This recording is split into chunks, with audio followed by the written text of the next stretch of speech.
sure that that legal description is correct going forward. Outside of that, the staff recommendation is to receive the recommendation of the Zoning Commission from their September 28th meeting, and then also to adopt, approve the plat and authorize the chairman to sign it. I'll move to receive. I'll second the motion by Raddick. Did I get the parcel number again? Yeah, 8946-034-00008. Any comments or questions? All those in favor say aye. Aye. Opposed say nay. Passes 5-0.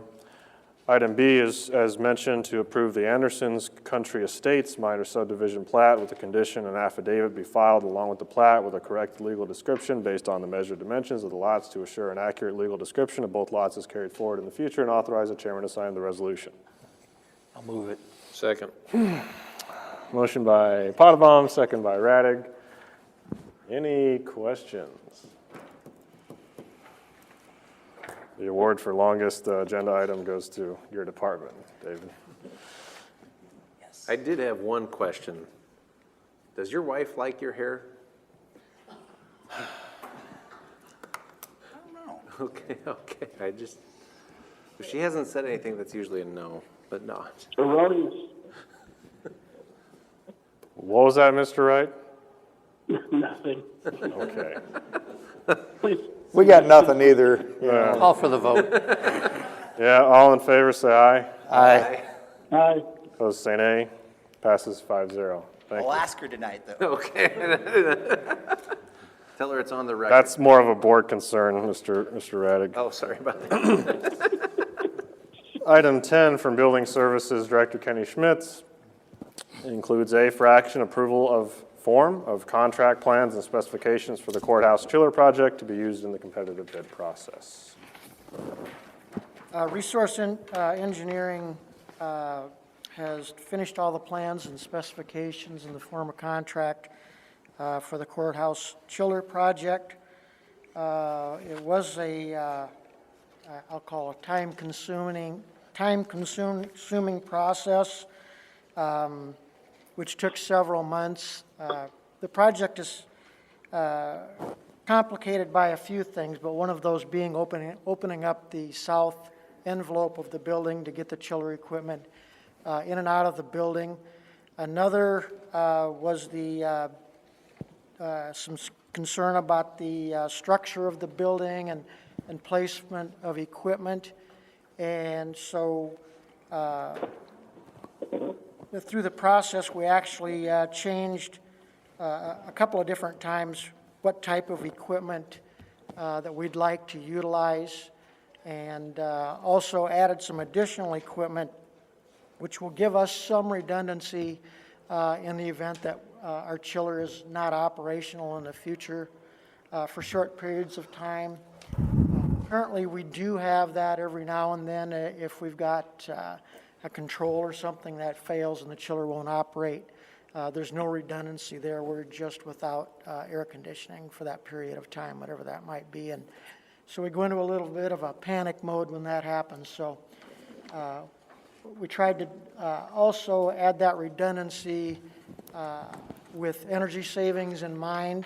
And so one of the pieces of equipment that's allowing us to do some redundancy is called a free air cooler. That actually sits on the roof. Any times that temperature allows you to do so, you bring in fresh air and cool that without running your main chiller plant equipment. So some energy savings are involved there. That is where part of the structural piece came in on the courthouse roof, and we had some concern about where we were going to locate some equipment. Some of that being not only a structural concern, but a visibility concern, if you will. And so we did our best accommodations, changes, and adjustments. So any additional equipment we are adding won't be visible at street level. We did try to, CMBA Architects did reach out to the National Park Service several times for their approval on the project, and we have not been able to get a response.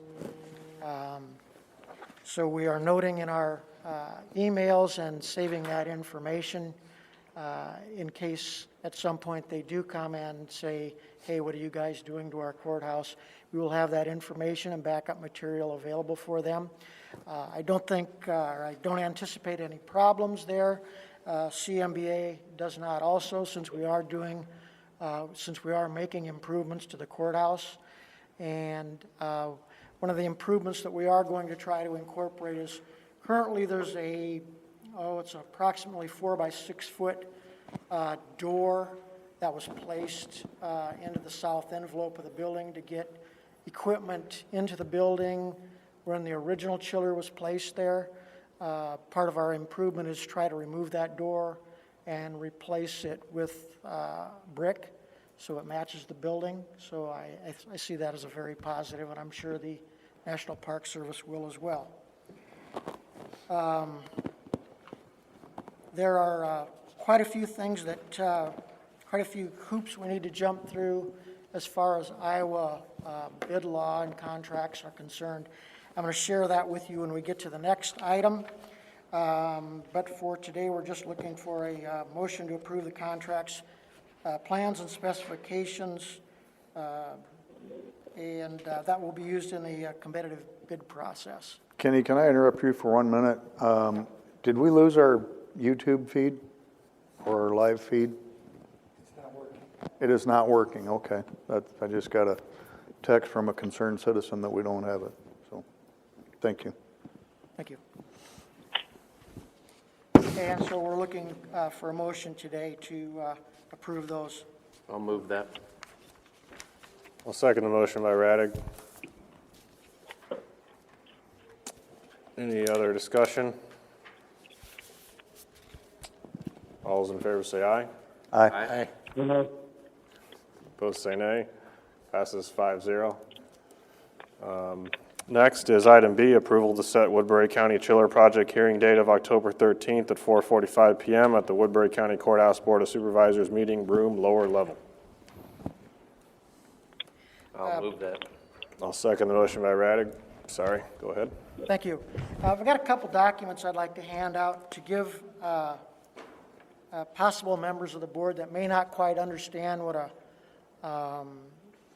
what the process is or the timeline is as we do a project in any of our buildings that require us to go out and get competitive bids. So I've got a couple documents I'd just like to hand you. It's actually a minimum 5.5 month process. And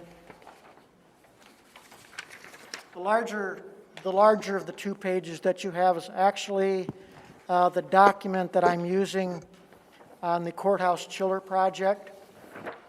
The smaller of the documents just spells out what is done throughout the 5.5 month period, week by week, to give you an idea of what it really takes for a timeline from a start to a finish on a project, to get all the approvals to meet all the Iowa Chapter 26 bid laws, and also all the requirements of the Woodbury County Board for their approvals.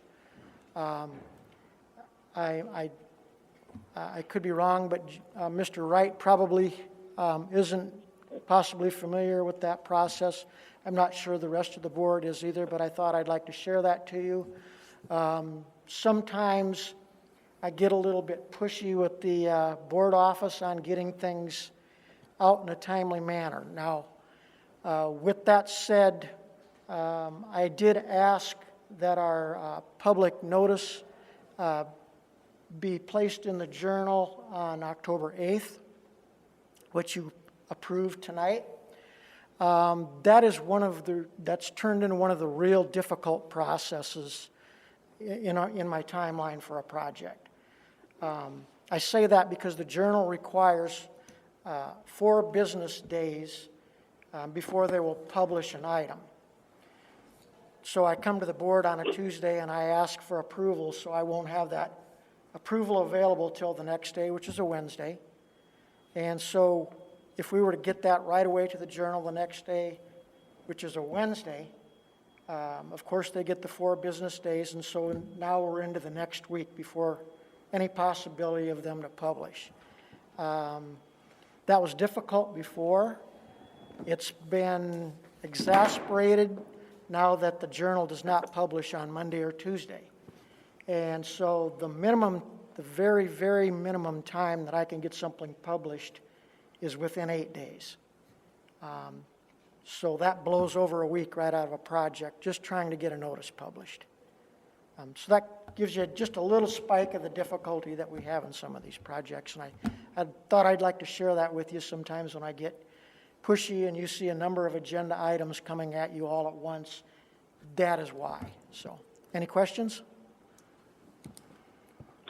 5.5 months, you ever tried building a new law enforcement center, Kenny? That's going to take just a little bit longer. There you Yeah. go, there you go. The plans and the specs and that just. We're a on the little bit same longer. page, okay. Thank you. Thank you.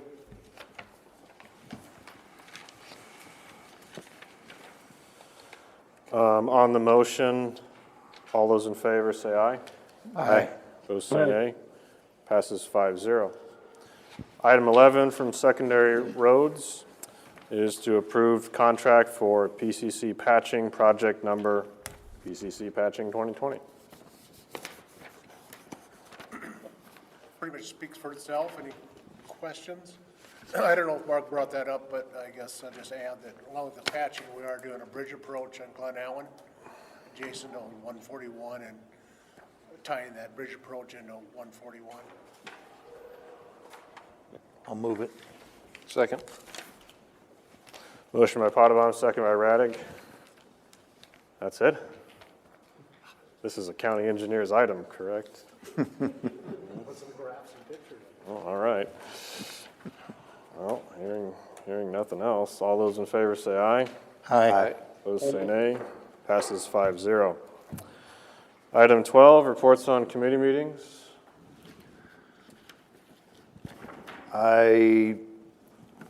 Two things. I was with the Law Enforcement Authority today. Mr. Ung sat in on that one as well with the rest of the board, or the LEC Authority.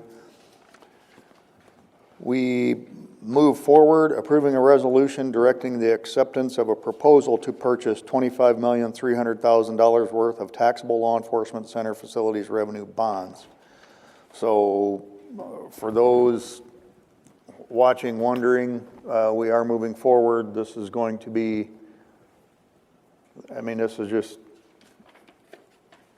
a huge advancement. The bonds were sold, as it was reported. There was practically a frenzy to buy our bonds with the stock market as such, with various things going on in the market. We could have sold, what was it, Dennis, triple the bonds that we had offered? Yeah, we this very, very positive bond sale that went reasonably fast. So that's heartening to know that we're moving forward, at least. In what is October 28th, we're looking at having we'll be funded for that $25 million minus the basically the operating expenses. But once again, we're moving forward. This is a huge step. So we're kind of excited about that as an authority, and I'm sure the board is seeing some progress. So that's exciting there too. Any questions on the LEC Authority movement today? So it makes me think, out of curiosity, we have other bonds we're paying off, and I know we were talking about maybe having the treasurer get a CD or something. What about any bonds that are supposed to be due next year or paid off by next year? We pay those off instead of putting it in a CD. Because this money will be allocated to the authority and you can't spend it.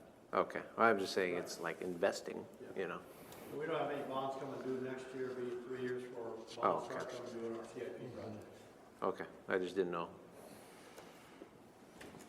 The authority has the authority to. That's true. Anything else, Mr. DeWitt? We did have a special meeting for Rolling Hills Mental Health Regional Governance Board last week, and we discussed, we needed more information as a board, as a governance board, regarding the potential to add 2 more counties Pocahontas and Humboldt are interested in joining us, and then a third county name came up that might be what they call orphaned. There was a 6-county region that's kind of dissolved and moving elsewhere. I think we're probably going to be voting on our next meeting on whether or not to accept these 2 counties. It's not the end of the world for them. If they don't, they would be assigned elsewhere. But, I mean, like I said, we're kind of, Rolling Hills is at the point where we're 8 counties now. We're not convinced that bigger is better. They would only add a combined 17,000 to the population base. It would be kind of a flat region, if you will, mostly horizontal, but for the moment, most of the folks on the governance board are a little bit neutral, not decided one way or the other to accept or decline, but we did have a meeting that was probably an hour and a half the other day with input from various other county supervisors and one of the supervisors from Humboldt, I think he was. So I guess I'll ask for any thoughts on adding 2 more counties from this board. I would be fine with it. I think, you know, you just want to make sure the people they have are active and actually show up, because I know workforce development, once it expanded, it's been really hard to get a quorum. I can't answer that, but it doesn't sound like they would be interested in changing anything. They actually sounded kind of top-heavy for their mental health professionals. They had plenty of healthcare professionals concerning the population base. So it was understood by them at the moment. One gentleman was there, the other one was on Zoom, that if they did join, that their employees would be, you know, hired regarding the region and not necessarily per their county. So that was understood, and we made sure that was declared, and they understood that.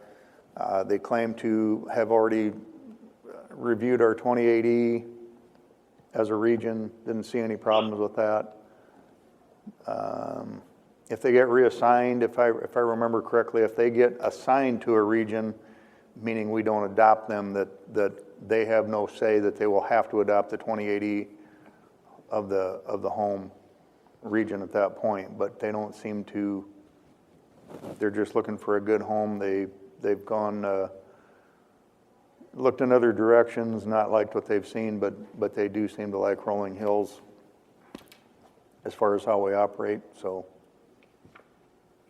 any other questions? Does the CEO have any concerns? She does not. I think she's neutral too. She's not opposed, nor is she encouraging. There just seems to be, it'll be understanding that, like I said, they have 3 professionals per those 2 counties, a very small population. So she just wants to make sure that, again, it's understood that they would be at the mercy of the governance board and in the region as far as what employees are retained or such. But they were traveling, because here in Woodbury we do seem to be services rich, but we're also the biggest town, of course, in the region.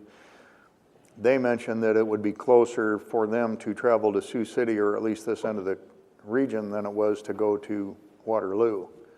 So they were already benefiting by time and distance if they came to this region. One more benefit of Highway 20. Past that, that's more to follow on our next regional meeting, I think on the 28th. Okay. Any other reports on committee meetings? Mr. Wright, anything?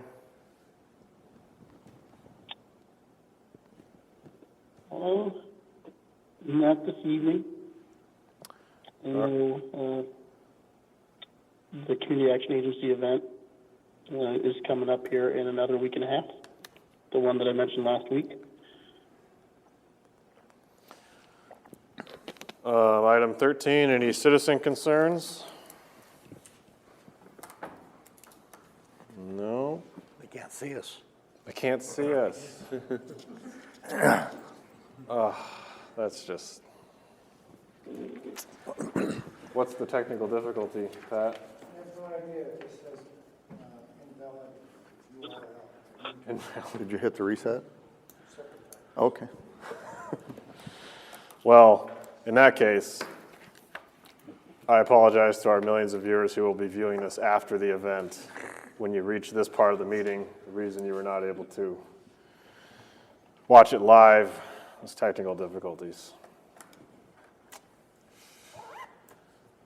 Hearing no other citizen concerns, item 14, any board concerns? So I had to look it up. It's about 1.2 to 1.5 gallons of blood per human being. So 16 gallons is anywhere from 11 to 13 people. So also kind of gives you perspective on some of those movies like Predator. Totally unrealistic.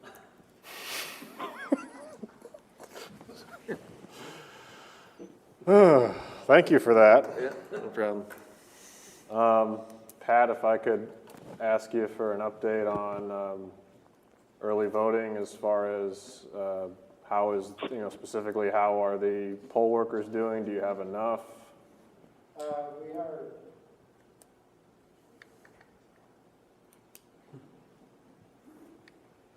are. Yesterday was the first day that you could do in-person absentee voting. We're doing that down at the Long Line Center. We had about 350 people go through there and about the same amount today. We're in the process of mailing out all the requests that we've had. People will start receiving those. About 14 to 15,000 of those are going out at this point, so we're way ahead of where we were in 2016. We'll see if that continues, if the trend continues towards Election Day. But they did give us permission to actually open down to the secrecy sleeve on the Saturday before, but that was in a directive, and you might have heard in the news that somebody finally agreed with us. A judge in Polk County agreed with the position that the three counties, the three rogue counties had taken, and but it really doesn't make any difference here. I had a brief conversation with the attorney that represented us, and he felt as I did. Just another district court judge's opinion, and doesn't mean that the district court would change their opinion here. So we're not doing anything with that. We've already proceeding. I know of the 7,200 that we entered into our system. Over 6,000 of those folks have already made another request. So people are wanting to vote in this election, and they're going to do so no matter what kind of obstacle is placed in their way. Are there any, are the drop boxes going to work? Are there any obstacles to that? No, no, we're completely in compliance with that. We're on Courthouse grounds, so we've got two of them. We've got a walk-up box out front by the courthouse entrance that has proved very popular, and then we put up a drive-up box that's between City Hall and the courthouse, and that's being used pretty extensively too. And so when people start getting their ballots, I anticipate that there are going to be a lot of them that are going to return it in that fashion, because unfortunately, people are just very concerned about the process. It's been questioned all over the country, and we're just trying to do our job and do it the best way that we can. And we've never had an issue in Woodbury County before, and I certainly don't intend that or anticipate that that's going to happen here this time around.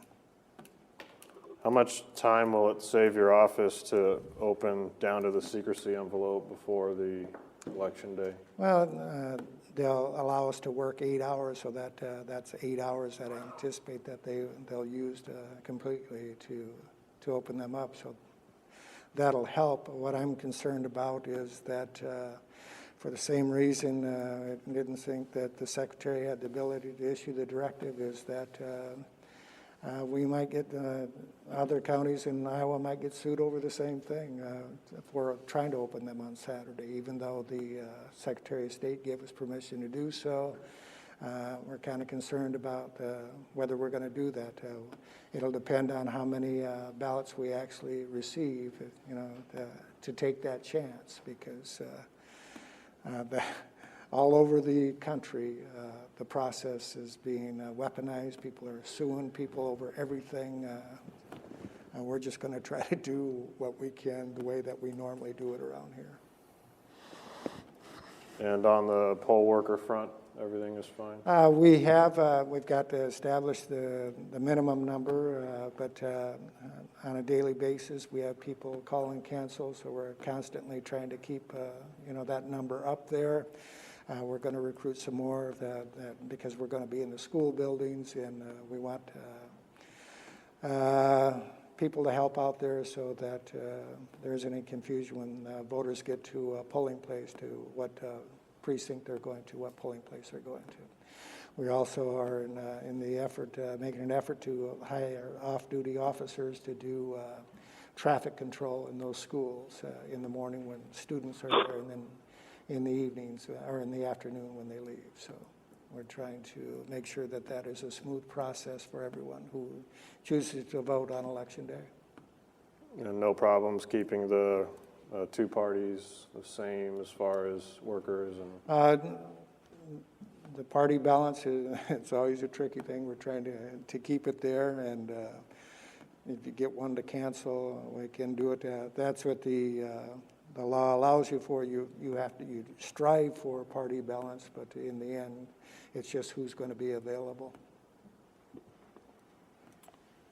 Any other questions, or did I think you covered it pretty well. Okay. Any other board concerns? Good job, Karen. The one meeting that Andy isn't here for, doesn't work. I don't know. Yeah. Mr. Wright, anything from you? No, sir. Again, I appreciate being able to join you this way. Auditor Gill, thank you for the update. You're welcome. All right. Thanks, everyone. We're adjourned.